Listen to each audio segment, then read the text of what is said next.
I never thought the day my mother's will was read would feel more like a battlefield than a family gathering.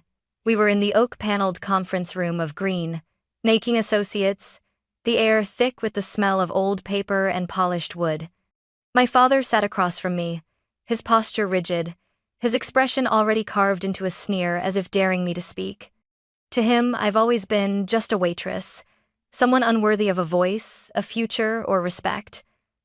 My brother Ryder leaned back beside him, wearing that smug half-smile he'd perfected since high school. When I opened my mouth to speak, my father's voice sliced through the room. "You're just a waitress. Shut up and sit down." I didn't argue. I didn't even blink.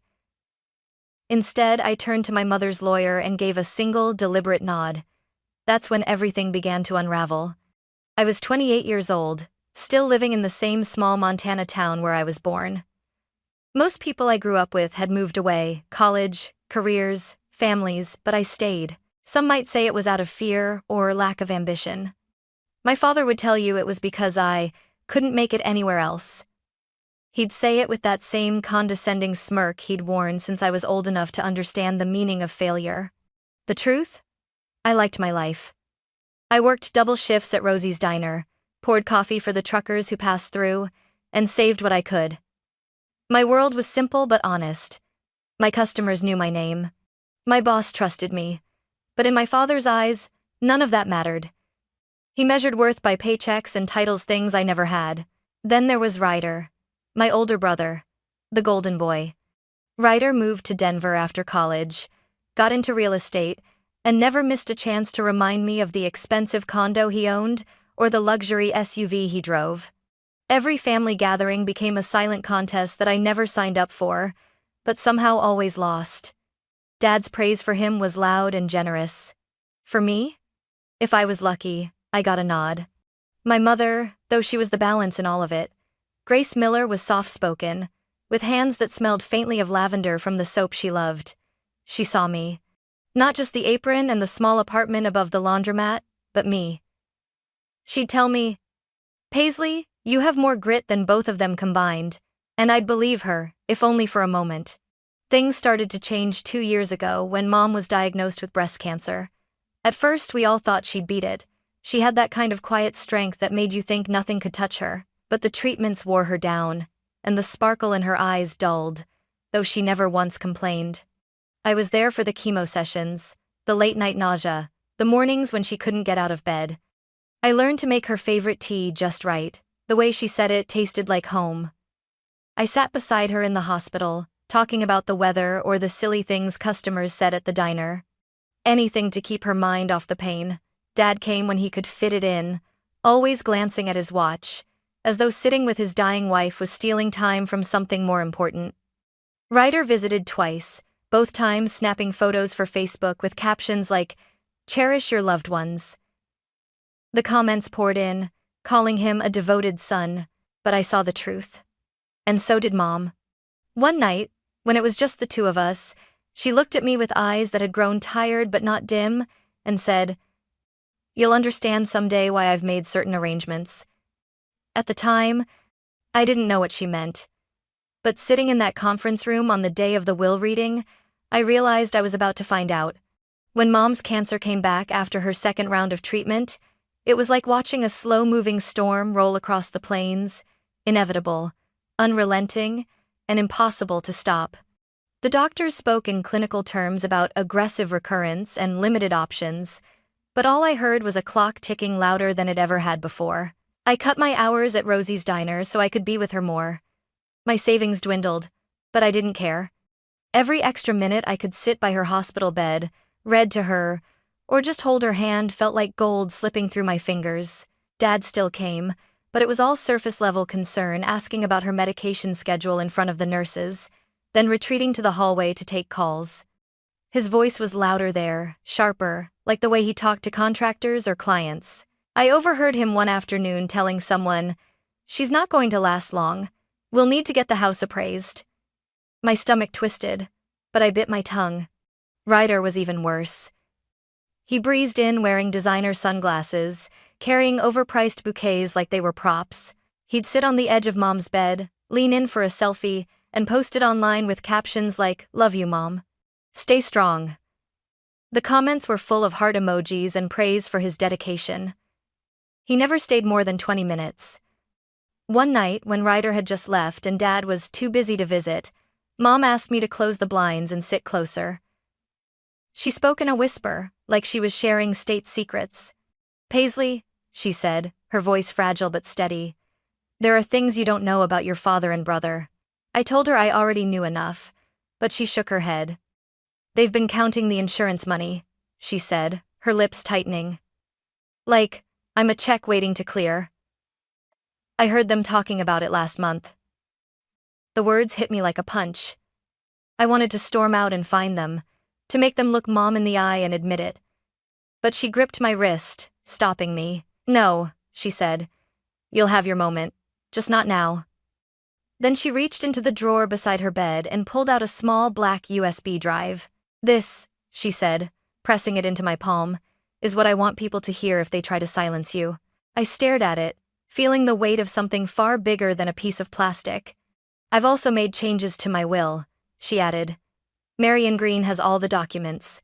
She knows what to do. When the time comes, trust her." I didn't fully understand why she was telling me all this, but I nodded. In that moment, her trust in me felt heavier than any burden I'd ever carried. Weeks later, when the call came that she was gone, I knew the storm had finally broken. But what I didn't know was that the real thunder was still ahead, waiting for me in a quiet, wood-paneled room with my father across the table. The last month of Mom's life felt like a blur of antiseptic smells, muted hallways, and the steady beep of monitors. Her room was always dim, curtains drawn to soften the daylight that seemed too harsh for her fragile eyes. I sat beside her most days, reading aloud from her favorite mystery novels, even though I wasn't sure how much she could follow anymore. Dad's visits grew shorter. Sometimes he didn't come at all. When he did, his conversations were clipped, his eyes darting to his watch like time was money and she was wasting it. Ryder's appearances became so rare that the nurses would ask if I'd heard from him lately. I hadn't, not directly. I saw his posts though, smiling at charity galas, skiing in Aspen, always accompanied by captions about family first. One evening, just after sunset, I came into the room to find Mom sitting up straighter than she had in weeks. She was pale, but her eyes held a spark. She motioned for me to close the door. "Paisley," she whispered. "Promise me you won't let them write my story." I frowned. "What do you mean?" She reached for my hand. "At the will reading, your father will try to control everything. He'll try to silence you. Don't fight him in the moment, just do what we planned. Trust Marion.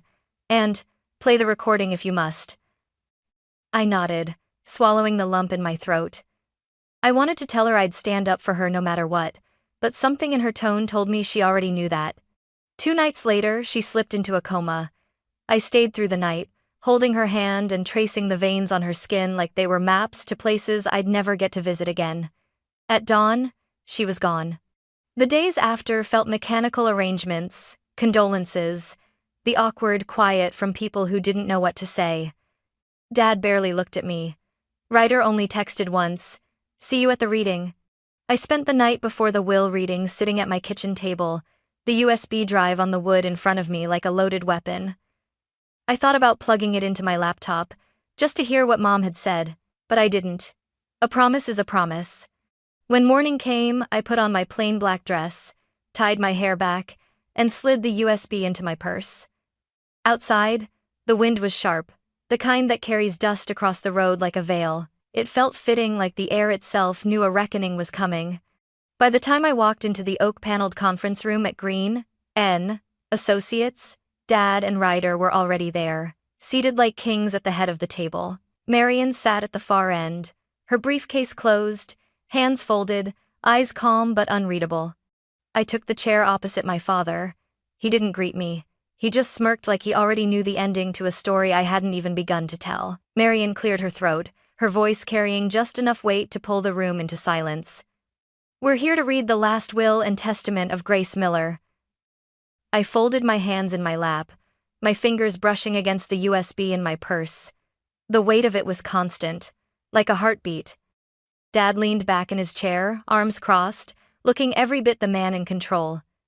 "Let's not drag this out," he said. "We all know what it's going to say." Ryder chuckled, low and smug. "Yeah, Marion. Skip to the part where Dad and I take care of the estate. No offense, Paisley." His eyes lingered on me, sharp with mockery. I didn't answer. My gaze stayed on Marion, who gave me a barely perceptible nod, as if reminding me we were still on track. Marion began reading the legal preamble formal language, dates, witness statements. My father drummed his fingers on the armrest, impatient. I could see Ryder scrolling through his phone under the table. When she reached the section about personal statements from the family, I shifted in my seat. "I'd like to say a few words before we continue." The air seemed to freeze. Dad's eyes snapped to me, hard and cold. "No. You're not speaking here." I straightened my back. "It's about Mom." He leaned forward, his voice low but razor sharp. "You're just a waitress." "Shut up and sit down." Heat flooded my face, but my voice stayed even. "I have as much right to speak about her as anyone in this room." Ryder smirked. "Come on, Paisley. Don't make this weird. Let's just finish up. You can write a Facebook post later or something." For a moment, I thought about pushing back, about letting years of swallowed words pour out. But then I remembered Mom's voice in that dim hospital room. "Don't fight him in the moment. Just do what we planned." I closed my mouth. My silence seemed to please them. Dad settled back, smug again, as if he'd won something. But under the table, I slid my hand to my purse, feeling the edge of the USB. I caught Marion's gaze and gave her the smallest nod. Her lips pressed together, not in disapproval, but in a quiet readiness. She turned the page in her folder and said, "Before we proceed to the distribution of assets, there's an addendum we need to address, one that Mrs. Miller specifically requested be heard aloud in the presence of all beneficiaries." Ryder stopped scrolling his phone. Dad's drumming fingers stilled.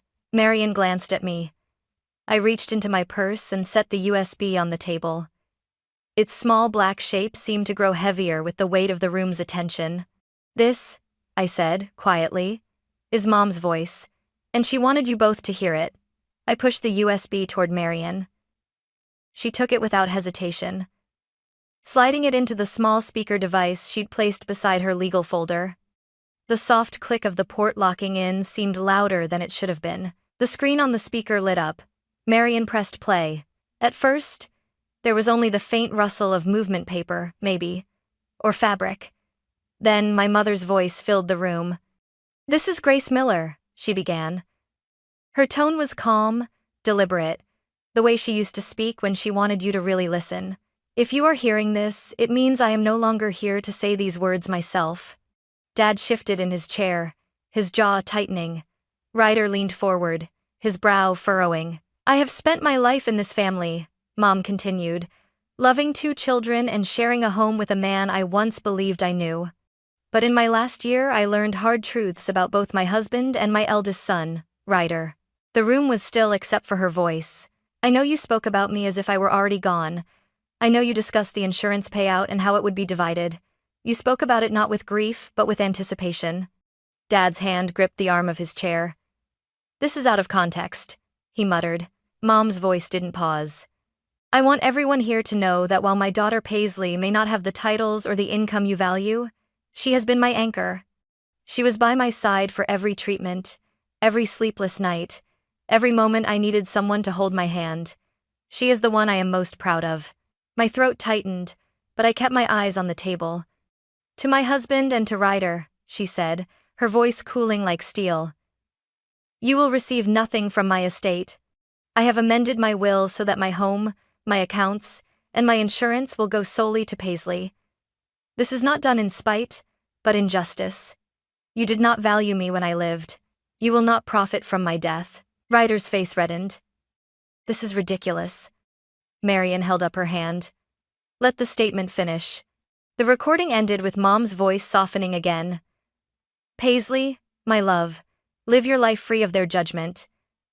And remember, if there is another life, I would still choose to be your mother." Silence followed, heavy and thick. When Marion removed the USB, the room felt smaller, as if the walls had moved in. Dad's face was pale. Ryder's leg bounced under the table. Neither of them looked at me. Marian set the USB gently on the table between us. "Now," she said, her voice steady, "we will move on to the reading of the revised will." Marian didn't waste time. She adjusted her glasses, opened a slim leather folder, and began to read. "This is the last will and testament of Grace Miller, drafted and notarized on the 14th of March, in the presence of 2 legal witnesses." Her voice was precise, each syllable a nail in the coffin of my father's confidence. Clause 1. All outstanding debts and medical expenses shall be paid from my estate prior to distribution. Clause 2. My primary residence at 418 Willow Creek, valued at $420,000, is to be transferred in full ownership to my daughter Paisley Miller. Dad leaned forward abruptly. "Hold on, that's the house. Our house." Marian didn't acknowledge him. Clause 3. The contents of all bank accounts held solely in my name, totaling $212,000, will be transferred in full to my daughter Paisley Miller. Ryder's chair screeched against the floor. "This is insane. She can't do that. I'm her son too." Marian's gaze didn't waver. Clause 4. The beneficiary of my life insurance policy, in the amount of $1 million, has been changed from John Miller to my daughter, Paisley Miller. The air seemed to implode. My father's face went red, a vein standing out at his temple.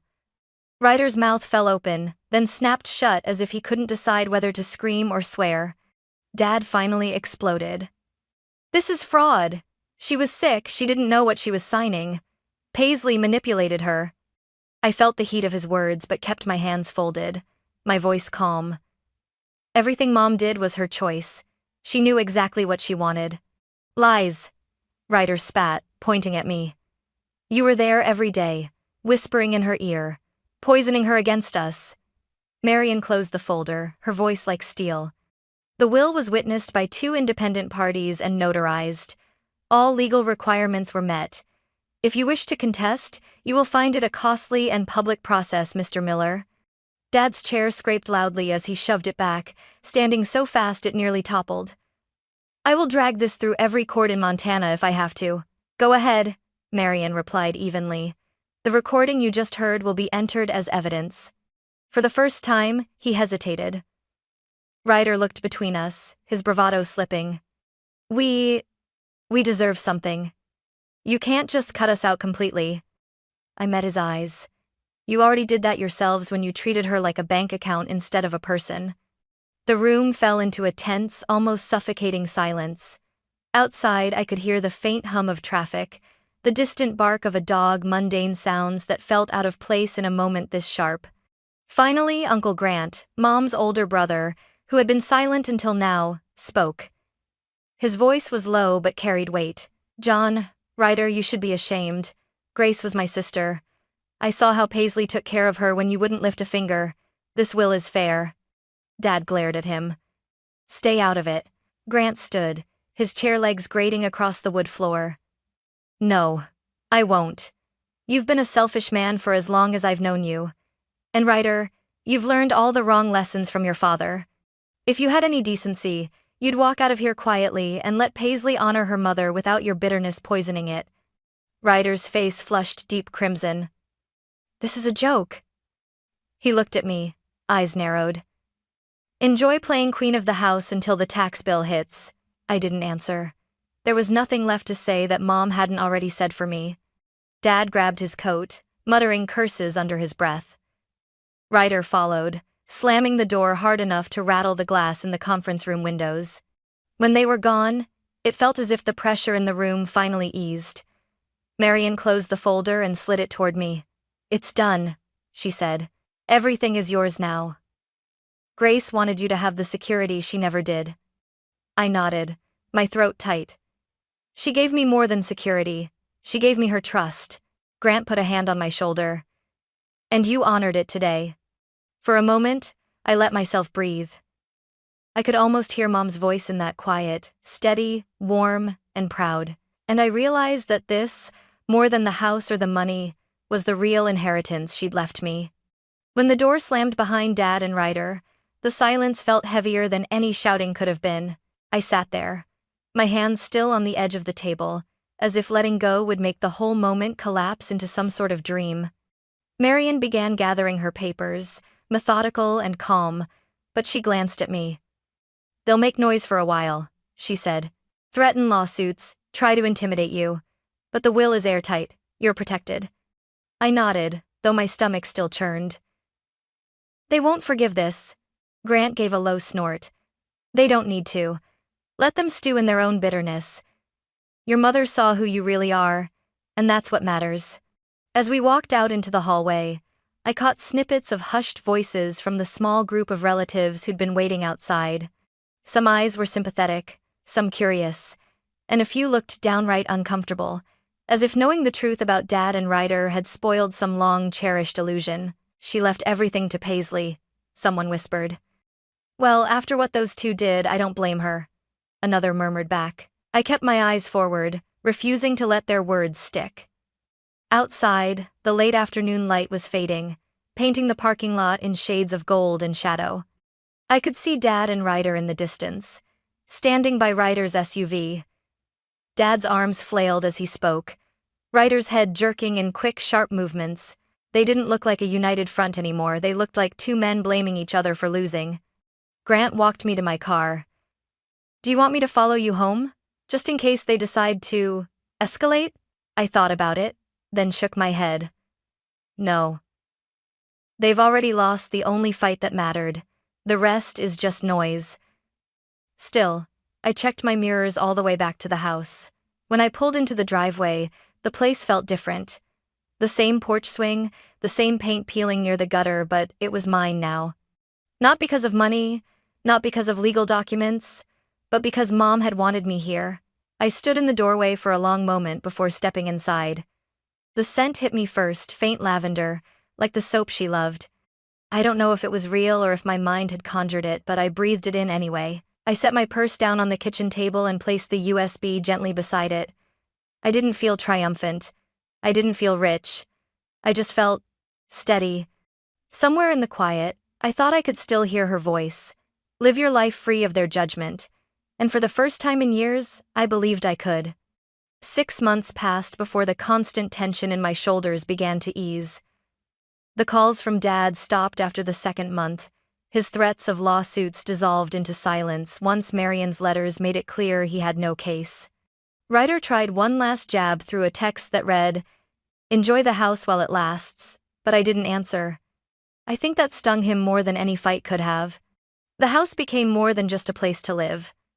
I painted the kitchen walls a warm cream, the way Mom had once said she'd always wanted. I kept the porch swing, oiling the chains so it wouldn't squeak in the wind. In the living room, I framed one of the few photos of us together, me in my diner apron, her laughing beside me, holding a mug of coffee like she was in on some private joke. I still worked at Rosie's diner. People asked if I planned to quit now that I had money, but the truth was, I liked the rhythm of the place. The regulars still came in, still called me Pays with that same small-town familiarity. If anything, the money gave me the freedom to work because I wanted to, not because I had to. Sometimes, on quiet evenings, I'd sit at the kitchen table with the USB drive in my hand. I never played it again. I didn't need to. Every word was etched into me, her pride, her love, her warning. It was strange having her voice trapped in a tiny piece of plastic, knowing I could hear it any time I wanted, but choosing to carry it in memory instead. Uncle Grant visited often. We'd sit on the porch with coffee, talking about Mom, not the illness or the fights, but the little things. The way she hummed while making pie crust. The way she'd brush her hands on her jeans after gardening. Those were the pieces I wanted to keep polished, not the jagged edges left by Dad and Ryder. One windy afternoon in late autumn, I stood in the backyard, the sky the same pale gray as the day of the will reading. I thought about what Mom had told me. Live your life free of their judgment. Back then, it had sounded like an impossible wish. Now, it felt like a quiet truth I'd grown into without realizing. I walked back inside, the smell of fresh coffee filling the air. In the hallway, sunlight caught the frame of her photo, and for a second, it felt like she was right there watching, approving, maybe even proud. I smiled. Not because I'd won anything, but because I knew I was exactly where she'd wanted me to be.